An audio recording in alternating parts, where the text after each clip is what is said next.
One of the things that is great about Benenson Strategy Group is that in addition to your great political background, as you mentioned before, you do a tremendous amount of work in the corporate sector, in the business sector, all over the world.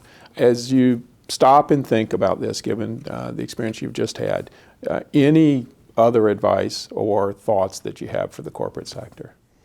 I think there are two things. Number one is I think that we're living in a world, you mentioned social media, where we're also living in a world of more data, more and more data, big data analytics.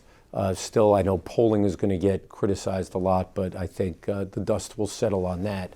I actually think the sweet spot of identifying how to communicate is the intersection of your big data and your small data, what I call the customized data. Mm-hmm. How do you really apply the attitudes that people bring to the table that are very strongly held about how they're feeling and believing deeply about things that you want to communicate with them, and integrate that with the backwards-looking data you have on the behavioral side?